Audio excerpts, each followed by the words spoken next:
नमस्कार दोस्तों, आपका अपने YouTube चैनल जी के स्टडी पॉइंट में आपका स्वागत है।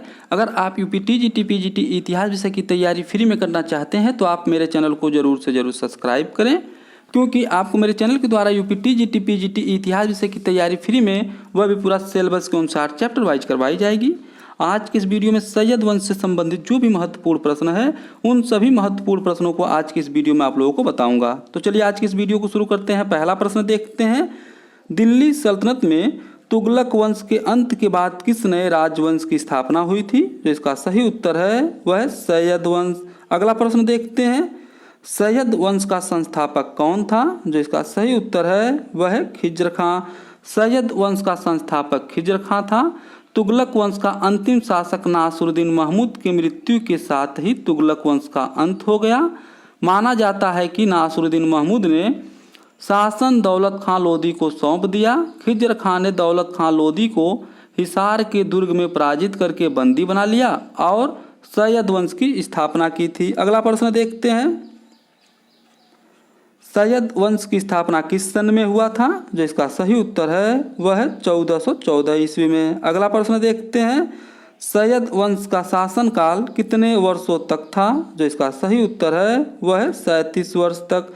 सैयद वंश का शासनकाल कुल 37 वर्ष तक था, जो 1414 ईस्वी से लेकर 1451 ईस्वी तक था। अगला प्रश्न देखते हैं, सैयद वंश में कुल कितने शासक हुए? जो इसका सही उत्तर है वह है 4 शासक।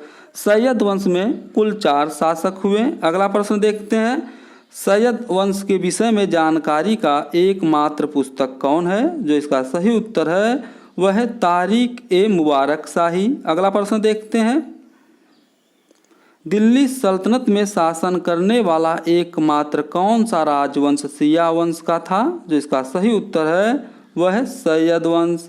अगला प्रश्न देखते हैं, तैमूर लंग भारत से जब वापस जा रहा था तो उसने खिज्र खां को कहाँ का गवर्नर बनाया था? जो इसका सही उत्तर है वह है ए सभी।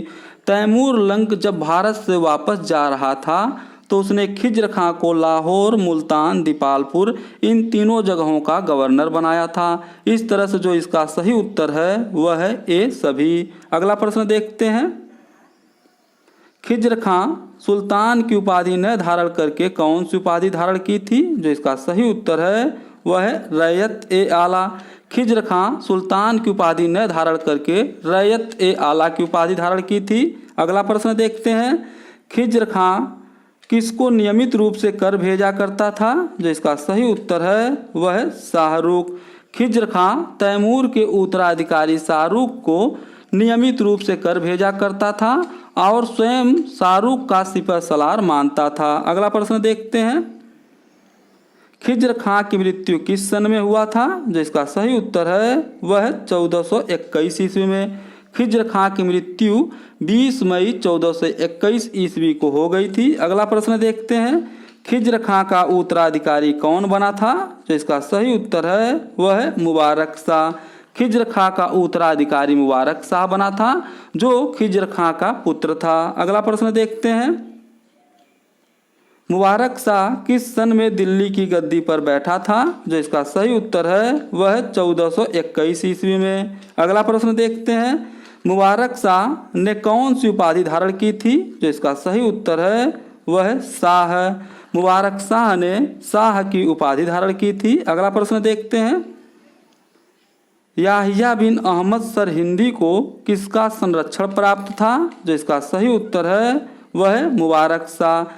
याहिया बिन अहमद सरहिंदी को मुबारक शाह का संरक्षण प्राप्त था। अगला प्रश्न देखते हैं, यमुना नदी के किनारे मुबारकाबाद की स्थापना सैयद वंश के किस शासक ने की थी? जो इसका सही उत्तर है वह है मुबारक शाह। अगला प्रश्न देखते हैं, मुबारक शाह यमुना नदी के तट पर मुबारकाबाद नामक नगर की स्थापना नगर को किस सन में बसाया था? जो इसका सही उत्तर है वह है 1434 ईस्वी में। मुबारक शाह यमुना नदी के तट पर मुबारकाबाद नामक नगर को सन 1434 ईस्वी में बसाया था। अगला प्रश्न देखते हैं, मुबारक शाह की मृत्यु किस सन में हुआ था? जो इसका सही उत्तर है वह है 1434 ईस्वी में। मुबारक शाह के वजीर सरवर उल मुल्क ने षड्यंत्र द्वारा 19 फरवरी 1434 ईस्वी को मुबारक शाह की हत्या कर दी। अगला प्रश्न देखते हैं, मुबारक शाह के बाद दिल्ली की गद्दी पर कौन बैठा था? जो इसका सही उत्तर है वह है मोहम्मद शाह। मुबारक शाह के बाद दिल्ली की गद्दी पर मोहम्मद शाह बैठा था। अगला प्रश्न देखते हैं, मोहम्मद शाह दिल्ली की गद्दी पर किस सन में बैठा था? जो इसका सही उत्तर है वह है 1434 ईस्वी में। अगला प्रश्न देखते हैं, सैयद वंश के किस शासक ने बहलोल लोदी को खान ए खाना की उपाधि दी थी? जो इसका सही उत्तर है वह है मोहम्मद शाह। मोहम्मद शाह ने बहलोल लोदी को खान ए खाना की उपाधि दी थी। अगला प्रश्न देखते हैं, मोहम्मद शाह नाम मात्र का शासक था लेकिन शासन पर पूर्ण नियंत्रण किसका था? जो इसका सही उत्तर है वह है वजीर सरवर उल मुल्क का।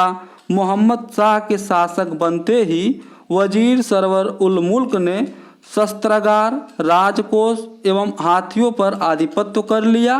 मोहम्मद शाह को मारने के लिए वजीर सरवर उल मुल्क षड्यंत्र कर रहा था। इससे पहले ही मोहम्मद शाह ने अपने वजीर व उसके समर्थकों को मार दिया। अगला प्रश्न देखते हैं,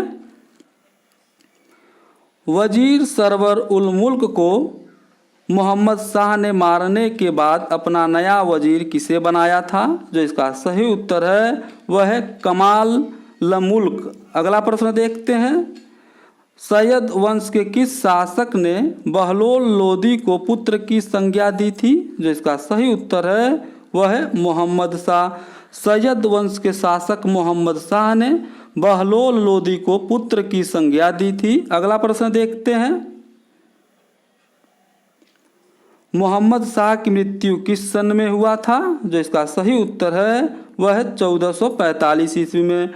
मोहम्मद शाह की मृत्यु सन 1445 ईस्वी में हुआ था। अगला प्रश्न देखते हैं, मोहम्मद शाह के बाद दिल्ली की गद्दी पर कौन बैठा था? जो इसका सही उत्तर है वह है अलाउद्दीन आलम शाह। मोहम्मद शाह के बाद दिल्ली की गद्दी पर अलाउद्दीन आलम शाह बैठा था। अगला प्रश्न देखते हैं, अलाउद्दीन आलम शाह दिल्ली की गद्दी पर किस सन में बैठा था? जो इसका सही उत्तर है वह है 1445 ईस्वी में।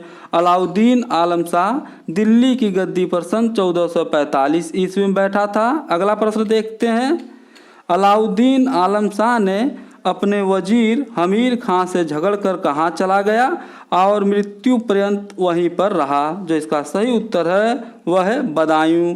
अगला प्रश्न देखते हैं, हमीर खां को किसने मारकर शासन सूत्र अपने हाथों में ले लिया और सैयद वंश के शासक अलाउद्दीन आलम शाह को बदायूं से दिल्ली आने का निमंत्रण दिया? जो इसका सही उत्तर है वह है बहलोल लोदी। अगला प्रश्न देखते हैं, सैयद वंश का अंतिम शासक कौन था? जो इसका सही उत्तर है वह है अलाउद्दीन आलम शाह।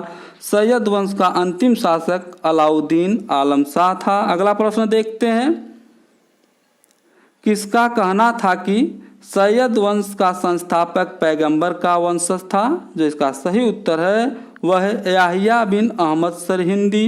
अगला प्रश्न देखते हैं, अलाउद्दीन आलम शाह की मृत्यु कहाँ पर हुआ था? तो इसका सही उत्तर है वह है बदायूं। अलाउद्दीन आलम शाह की मृत्यु बदायूं में हुआ था। अगला प्रश्न देखते हैं, अलाउद्दीन आलम शाह की मृत्यु किस सन में हुआ था? जो इसका सही उत्तर है वह है 1476 ईस्वी में। अलाउद्दीन आलम शाह की मृत्यु सन 1476 ईस्वी में हुआ था। अगला प्रश्न देखते हैं, तारीख ए मुबारक शाही पुस्तक के लेखक कौन है? तो इसका सही उत्तर है वह है याहिया बिन अहमद सरहिंदी। तारीख ए मुबारक शाही पुस्तक के लेखक याहिया बिन अहमद सरहिंदी हैं।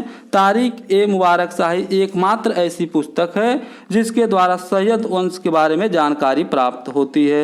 अगर यह वीडियो आपको पसंद आती है तो इसे लाइक और सब्सक्राइब जरूर करें, क्योंकि जब मेरी कोई अगली वीडियो बनेगी तो उसका नोटिफिकेशन सबसे पहले आपके यहाँ पहुँच जाएगा।